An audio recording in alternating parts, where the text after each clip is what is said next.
Hello, sir. I'm Salu Khevang, roll number 82 from 078 BCT CD. Today we are presenting the XP6 operating system as a part of our case study, and this is the overview of our presentation. Now introducing XP6.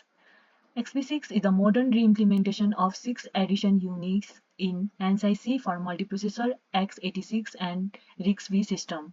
The main motivation behind choosing XP6 for our case study is that it includes simplified codebase for studying OS concept. It was developed in 2006 for MIT operating system course as a teaching OS. As I said before, it is a re-implementation of Unix version 6 principle which covers core topics like process management, memory allocation, file system, and system calls. We have divided XV6 organization into two main parts. First, we have kernel, the core part of the OS managing processes, memory, file system, and system calls. And second one is the user space where user programs run. It includes the shell and other utilities for interacting with the OS. Now, let's see the kernel components. At first, we have process management. It handles processes, process scheduling, and the context switching. XP6 scheduler is based on round-robin scheduling with the fixed time slices. However, it is not strictly round-robin due to multi-core nature. It uses ready queue and linear sorts to select next process. Next is the memory management. It deals with memory allocation, paging, and virtual memory. XP6 supports virtual memory, paging, and memory protection. It uses 4 KB pages for memory allocation and implements page table for address translation. It includes function for mapping on mapping pages, allocating memory, etc. Now, talking about file system, it manages files and directories and implements system calls related to files operation. And the fourth one, we have device driver.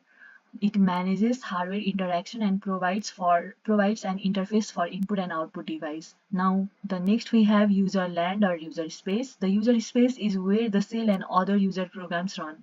It interacts with the kernel through system calls to perform tasks like creating new process, allocating memory, reading and writing files, handling input and output device. Now, next, my friend Simran Mahajan will continue this presentation. Thank you. Hello, I'm Simran Morrison from 078 PCT, roll number 89. Without any delay, let us move towards spin locks and synchronization.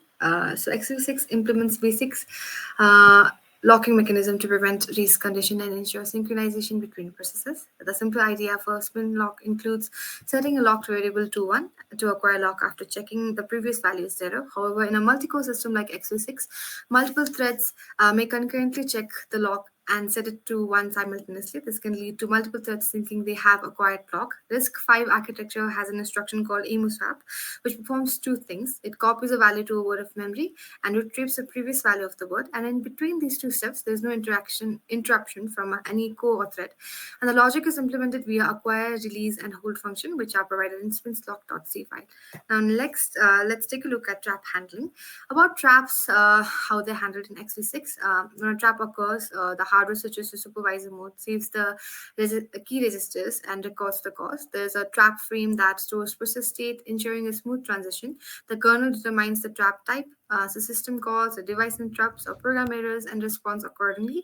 Scheduling ensures efficient multitasking and terminated processes are cleaned up. Once handled, the system restores the process state and returns to user mode. The trampoline.s file contains only two functions, user vec and user return, while the trap.c file contains the user trap and user trap ret function, which together implements the trap handling logic in XV6. Next, we have booting in XV6. The booting sequence is comparatively simpler in XV6 than compared to other OSs. XV6 boots using QEMU and runs the kernel directly. XV6 runs on multi-core system that shares the same memory, so setup and initialization step for all core are common. All the cores start executing at the same exact time and they begin executing the same exact code, that is entry.s. After this setup, the control is transferred to start.c. Now let me walk you through the process of running and building XV6. First, we need to make sure that we have the correct setup environment, we'll be using WSL with version 2. To check the version, you can type this command. Mine is in 2. If yours isn't, then you can update it using the command, this command, and then update your Ubuntu distribution to use WSL version 2. You can modify it according to your distribution. Mine is 24.04. After this, our environment would be set up, and now we can move on to our Ubuntu terminal. Here, you need to make sure that you're in the root user. You can switch back. From here, download the required installed package. Mine is already done, so you might take a little more time than this. After this, we can switch back to our user. Mine is Simon. You can go to your username. From there, we're going to find out the directory where we have full read, write, and execution permission by this command. Now redirecting to this directory. From here, we can finally clone the repository. The link has been provided in the video description below. Mine's already there. After this, we can redirect to the place where XV6 was downloaded. And finally, we can build our OS by simple command, that is make QEMU. XV6 is booting, and now we've been provided with a simple command shell, and we can interact with it using command line. And to exit, you can press Ctrl E together and release and exit. Thank you. Hello everyone, my name is Osika Neopane. I am from BCT CD, roll number 56. Today I'll be talking about two main changes we made to x86 operating system, adding new system calls and changing how it schedules processes. We added two new system calls to x86. First, a ps command that shows all running processes and their status, similar to what we use in Linux or Windows to see what's running. Second, a nice command that lets user change process priorities while the system is running. To add these features, we updated three main files: syscall.h to add new system call numbers, syscall.c to connect the commands to the right functions, usage.s to create the bridge between user programs and the kernel. We also changed how x86 decides which process to run next. The original program used a round-robin scheduling algorithm that gave equal time to each process in order. Our new system uses priorities where lower number means highest priority.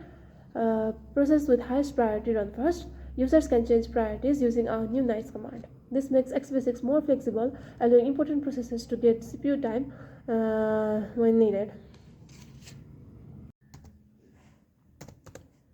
First, let's run make QEMU command to run the XV6 operating system.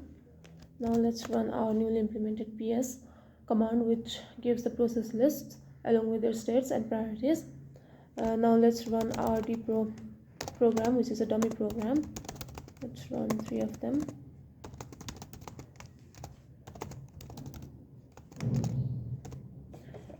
This is the program which creates multiple compute-intensive child processes. Let's run it. Now let's check the process list again. We have dpro processes being run at different states. Now let's change the priority of process with state 24. We change the priority of this state to 1. Now let's again check the process list. Now as you can see, after changing the priority of process 24 to 1, you can see it changes its states from runnable to running. Now again, let's change its priority from 1 to 20. Now let's check the process list again. Now the process with ID 24, which was in running state before, it is in now runnable state. In conclusion, x86 is a simple yet powerful teaching OS that preserves Unix principles while remaining easy to modify.